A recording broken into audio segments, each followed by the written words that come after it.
Ahsoka is a series which has been surrounded by controversy. Samba TV says that the opening of Ahsoka was not so good. Disney says it's great. But it's never too late for disaster to strike, and when it comes to Disney's ratings with Ahsoka, we are hearing that Episode 4 did not perform in the way that they wished. But that's not all, folks. There's also late-breaking news that Disney may be trying to set up Dave Filoni to be the next George Lucas. Can Dave save Star Wars?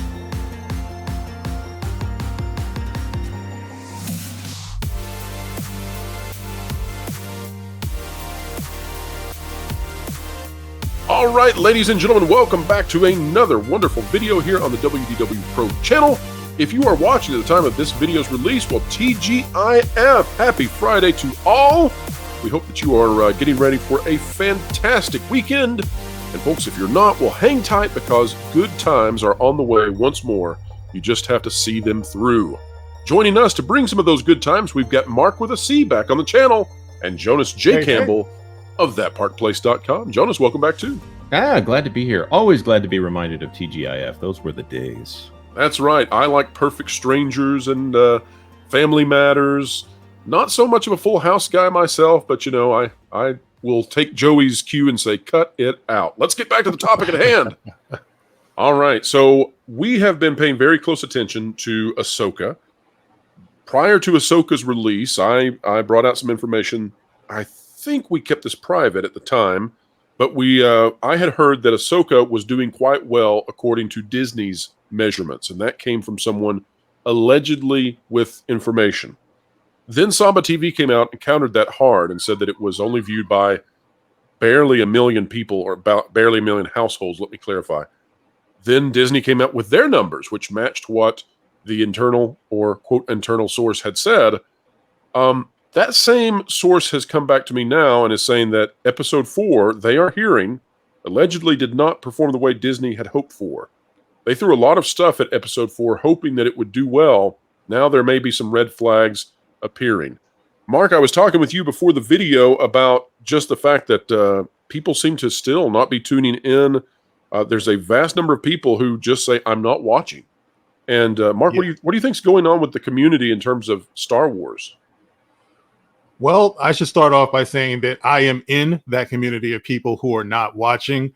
I honestly think that Disney overestimated the appeal of Rebels and the Filoniverse. So I think they made a gamble that there were many, many, many more people who would be interested in the character of Ahsoka than would be. I mean, I don't think it's a stretch to say that Star Wars, the original trilogy, is probably the only universally appealing trilogy within Star Wars fans. That is, if you're on the outside, you might not like that, but within the Star Wars fandom, those first 3 movies are the only ones that I would say universally appeal to everyone. But once you get into the prequels, there are plenty of people who love it. I loved it. And as you get into the sequels, it gets further down, the Clone Wars, you know, in other words, you have your little pieces here and there. Ahsoka came from the Clone Wars, you know, things like that, and she's got her fair amount of fans, but it's nowhere near what I think that Disney Lucasfilm thought that it would be. I don't think that character's appeal in the way she fits into the story, I don't think it works as much as they thought it would, you know. And then when you take that into consideration also with the EU, there are certain people who resent the fact that she's being forced into a story that initially she doesn't belong in, heir to the Empire, the whole Thrawn thing. So for people who don't know that story and don't know the character and never watched Rebels, they're not going to be tuning in. And I don't think they took that into consideration. They just thought that Star Wars fans in general, oh, you're going to love this. Watch what we do with this. But most of us who grew up with the original trilogy and things like that, we don't care about Ahsoka. We want to see a continuation of Luke, Han, Leia, like what happens with them and the characters that come after them. We don't necessarily want this, and I don't think they took that into consideration. Mark, one thing that I've been doing is I've tried to make an analogy. I've tried to run sort of a parallel illustration of how bizarre what, you know, this is that Lucasfilm has done. And so I've compared it to Batman. And I've said, well, you know, what if Batman had been sold to another company and then the story writers for this, you know, this Batman property said, well, we don't need Batman. We're going to actually leave Gotham. We're getting out of here. We're going to do a different city. We're going to do a different superhero. We purchased the rights to Batman, and it cost a lot of money. But we don't really like Batman. And this is what I see happening with Star Wars, and I think you've identified this correctly. You know, pinning everything like this on to Ahsoka, you're right, it's quite the gamble.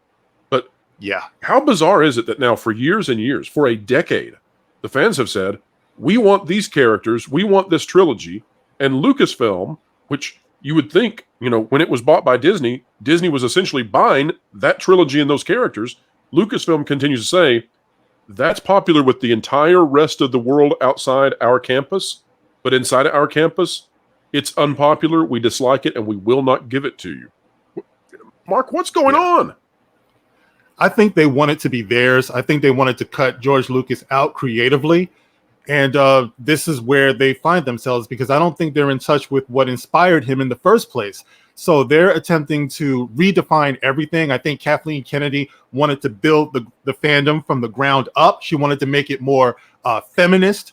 She wanted to make it more, or at least on the outside, all-inclusive. But in trying to do that, she's not even serving those particular groups. This is why I started making videos in the first place, because you can't speak for everybody. You certainly can't speak for me and say, okay, we're going to give you Finn, for example, and those people over there are going to like that. We're going to give you Rey, and those people over there are going to like that. And, you know, it doesn't work that way, because you got into Star Wars because of the adventure and the excitement and the imagination, and you just can't check box your way out of that. But that seems to be where they are, and they just won't get away from that. If they really wanted to succeed, they would somehow get in touch with the inspiration of George Lucas, you know, the actual vision of George Lucas, and make some real compelling, intelligent, challenging, exciting characters that we can all get into universally, you know, who like this. That's what I'm saying. If you just don't like it, you can't invite people out into this who never really was into the genre in the first place. So you have to be loyal and inviting to the people who are the life's blood of this. And they really forgot that, because they want to put the old fans out to pasture. They want to put the white fans out to pasture. Oh, it's time for some new diversity. We were all in this together. And in other words, you can't reinvent the wheel. And that's what they tried to do. And they're going to fail. Like I said, there are plenty of people out here who are going to like this, and it's no disrespect to those people, you know, who are enjoying this, but it's not going to have the mass appeal that Disney Lucasfilm is looking for. You know, that's fascinating what you say about Finn. I thought they were going to do something really interesting with Finn when I watched Force Awakens. They're handing this guy a lightsaber. They're trying to force a lightsaber into his hands, or they're trying to force a blast. They're trying to tell him what he is. And in the second movie, he gets sent on a mission that does not matter. And in the third movie, I'm with John Boyega on this one. They did Finn dirty.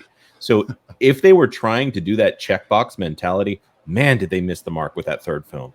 I would be so disappointed if I was a Finn fan, and I have no reason not to be, except for that third film. I do not understand. I've talked about this. It's beautiful that you said that, because my son was the biggest Finn fan. When we went from The Force Awakens, you know, he loved Finn. He had 2 Finn action figures. He wanted to dress up for him. He wanted to go to the Comic-Con dressed as Finn. And when we saw The Last Jedi, he couldn't believe what they did with Finn. So if you put it out there, with the rest of us, if you put it out there that he was for black people or for black kids or whatever, you know, he should be for everybody, just like Luke Skywalker. You know, we all love Luke Skywalker. We shouldn't be checking boxes. I never saw Luke as white or whatever. He's just Luke Skywalker. But for my son, he could not believe it. The first thing he asked me when we were in the movie theater, number one at Last Jedi, why is Luke acting that way, Dad? And keep in mind, he must have been something like maybe about 9 or 10 years old. It broke my heart, because I'm trying to share this with my son. It means so much to me. I did a whole video about it. And the second one was, I can't believe they did that to Finn. You know, so after The Last Jedi, he was done with Star Wars. He was the biggest Star Wars fan. We had Lego sets and everything. Star Wars was healthy. But after The Last Jedi, it was done. So them attempting to check boxes just for the sake of it and sacrificing character development and imagination and excitement and all of that stuff, that's what's doing them in, because it feels so soulless. I've never heard so many people describing Star Wars these days as soulless as they are, and it's tragic.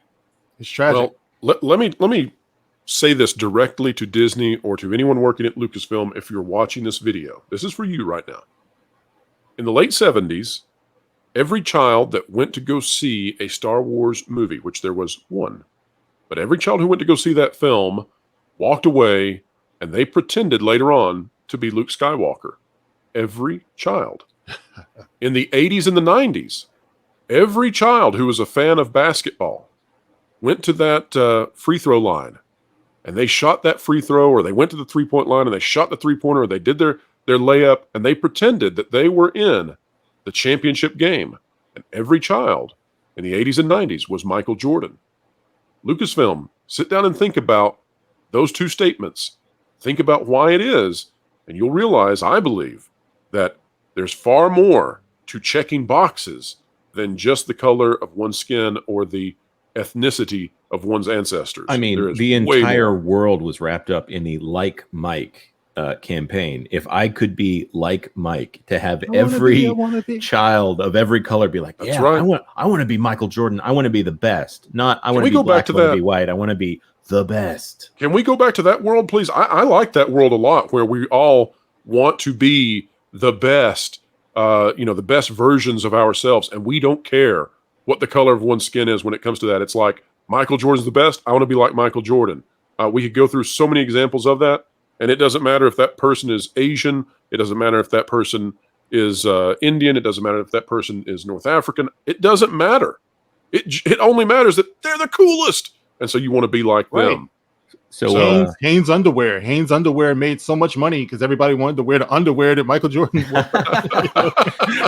What does that tell you? That's a good point. That's a good point. Yeah, I forgot all about that. There's a great clip from Space Jam where they just go through all of his endorsement deals, and it's like it is the A-list right there of all these companies that have something to do with Michael Jordan. That's so funny. You took me back, Mark. I had forgotten all about that campaign. So, Pro, usually you do the segues, but I think we've got segue, Jonas. Segue. Yeah. Okay. So, speaking of checkboxes, let's talk about what Lucasfilm is up to this week.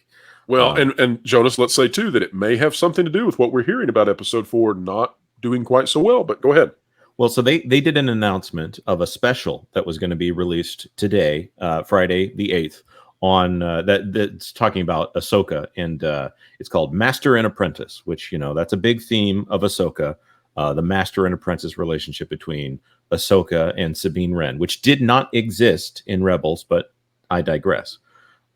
So first of all, you've got your checkbox here of, okay, we had a lot of success with Luke Skywalker showing up in the last episode of Mandalorian Season 2. And here we have in the last episode of the last seconds of Episode 4 of Ahsoka, checkbox, we've got a original George Lucas character showing up. Now, this special, I thought, okay, you're doing a special. We're probably going to be it'll be like an hour long. Maybe it'll be like Empire of Dreams, this fantastic documentary talking about George Lucas and his legacy. No, it is a 7-minute EPK. And for those of you who do not know what an EPK is, it is when you go to a special feature on a Blu-ray and you get something that's a little too fluffy and everybody's talking about, oh, this is the fantastic work we're doing here. It's electronic press kit. It is the kind of thing you send out to somebody in hoping they will have no critical thinking. And they see, oh, yeah, this is going to be the best show ever because it's everybody speaking flowery and all of that. And it's very much intended. Here are your talking points. Here are your marketing points. So, Mark, you look like you have something you want to say there, and I'm here for it. Before we get into, I'm just hanging on your every word because awesome. And of course I have thoughts while you're saying this because it just sounds like they really just want to convince people or brainwash people. I mean, that's the reason why those things exist in the first place. Yes, they're going to tell you how great we are and how great it is what we did, and a lot of people are just going to soak that in, but there's got to be room for criticism. And like I said, I just don't think that they allow that. And unfortunately, that becomes toxic, for lack of a better word, because a lot of us need to have that. We should have that. And we always have had that in this fandom. Critical thinking. We know, like, ultimately, it's the fans that's going to tell you whether or not the product is good. Right. You can be proud of what you did And if everything works out, we'll agree with you. Yeah, You know, whether or not they actually stuck the landing, right? Exactly. You know, because we're the ones who are going to go into our pockets and we're going to pay for the film. We're going to pay for the product, the merch, you know, everything, and the parks, you know, all of that. But all of that is going to suffer when you do a little end run around your customers.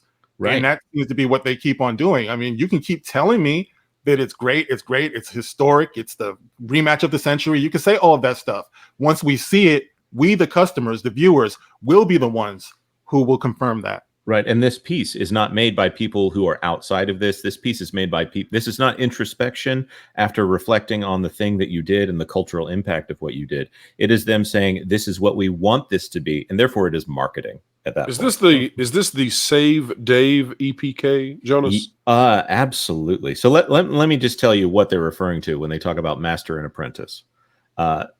This is very clearly intended. They've brought out all the stops here. They have clips from Favreau. They have Filoni. They even have Carrie Beck, who has, I'm pretty sure she has nothing to do with the actual content side of Lucasfilm. Kathleen Kennedy is I thought she here. worked for Locust. Never mind. Yeah. Go ahead, Jonas. Yeah. Oh, getting spicy there. This is a collection of all the greatest hits and all the people that, you know, we can speculate at who is still involved at Lucasfilm and who is not. It also includes clips from George Lucas talking about Ahsoka Tano.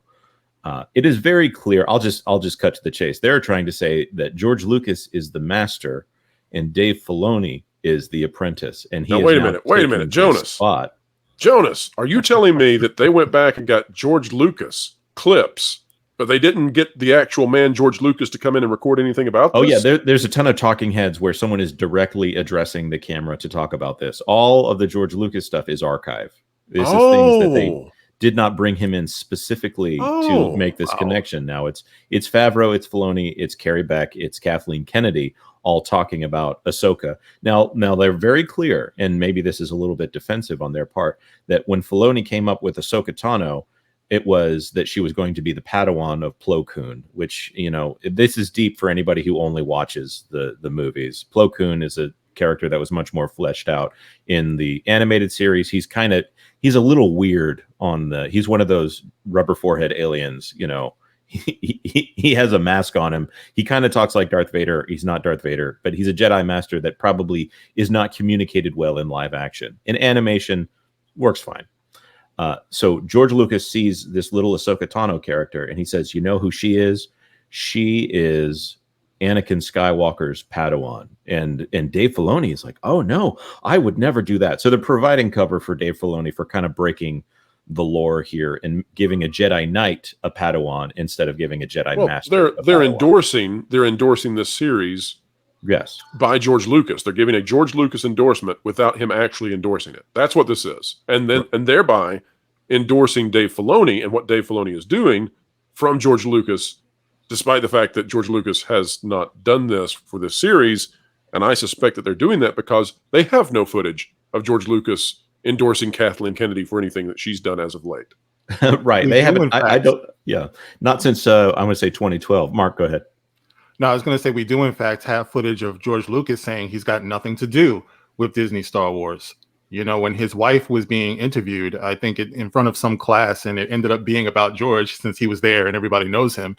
They did ask him a direct question about Star Wars under Disney. And actually, it was about his philosophy. And he was talking about his philosophy. And he was saying, well, this concerns my films, my 6 films specifically, because everything after that, he was saying, I have nothing to do with that creatively. Mm-hmm. So to me, that's it. That's definitive right there. He cannot confirm. He cannot endorse. He's just saying that's what it is. You know, I can't tell you anything about the creative decisions that they make because it doesn't concern me. So, you know, there it is. No matter what the origins of Ahsoka are, what they're doing with her today has nothing to do with George Lucas. Now I will add, there was one very interesting thing. Rosario Dawson is speaking off the cuff here, and she's in the Ahsoka costume while she's doing it. She's smiling. She's charming, because we all know Rosario Dawson is charming. She's a great actress. And she talks about how strange it is to be smiling and laughing and having a sense of humor while she's dressed as Ahsoka. and it just brings to light this idea that Ahsoka in live action is supposed to be Gandalf, which I think they have a misunderstanding of who Gandalf is, because Gandalf definitely has a sense of humor. That's right, and with a wink and a nod, usually. Yes, he knows what's going on, and he's waiting for you to catch up with him. Whereas Ahsoka Tano has her arms crossed, is barely emoting, and is there to be the silent samurai. And it appears that she's here to be the silent samurai, which I got to say, guys, that's pretty boring from a live action cartoon standpoint. Yeah. Well, the way that Disney Lucasfilm go about their women characters, a lot of times they're just flawless, and being flawed is what makes a person interesting. So you can barely have a sense of humor. You can't have a pronounced temper, anything like that. So they're basically presenting these characters to us as perfect. And that's not part of the hero's journey. The hero's journey is watching a growth and a progression. They have to fall to get up, things like that. So they're kind of missing that with their title character. I haven't been watching it, so I don't know anything about their supporting characters, the Sabine person. Well, I don't know. That's what's funny, Mark. That's what's funny. They won't let Ahsoka be flawed in any way. You're exactly right, even to the point of stoicism. But when it comes to Sabine, they will introduce flaws into her that don't make any sense. And you're like, well, you guys haven't written a flawed female character in so long, you may not know what you're doing anymore. So yeah, it's quite because funny. guess But what? yeah, go ahead. A flawed female character tends to reach out to those around her, including men. And that's not something that Disney Lucasfilm is interested in, putting out there, that men and women can actually work together, that they can need each other, that they can fall in love with one another and all of that. They just do that so terribly.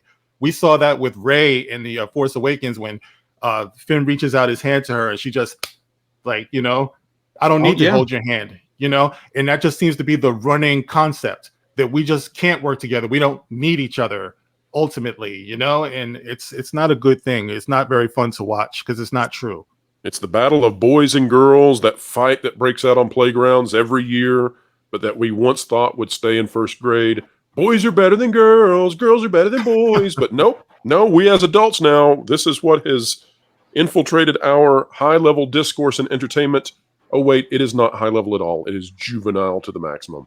Jonas, final word on this before we head on out. Well, I guess I just really want to know, are you going to go see Ahsoka in theaters, episode 5? They're doing screenings across the country. They're hoping how many screens is it, though, Jonas? Tell us that. I actually don't know. I just know it's not in my area. I think it's 12. I think there are 12 total screens. Okay, now, that's, I could be wrong, folks, and feel free to correct me in the comments if I am. We'll adjust it, but I think it's very limited. One thing that's not limited, though, is the impress of Mark with a C on his YouTube channel, growing and doing such a phenomenal job. Mark, tell us about your channel and where people can find you. Well, thank you. And thank you for having me on. Mark with a C is the name of the channel. I spend a lot of time talking about pop culture from a social standpoint, because I really do believe that so much of what we're watching has been manipulated and in some cases has been weaponized. So I like to challenge the viewers to see that and to talk about it, just to make sure it's not just me. And there's a lot of you out there who are thinking, is it just you? Is it just me that I'm seeing this? It's not, so it's good to have that outlet to be able to talk about it, to challenge each other. I don't always have to be right. I learn from my viewers all the time. So that's what I do over on my channel. No frills, not a bunch of bells and whistles, just straight talk.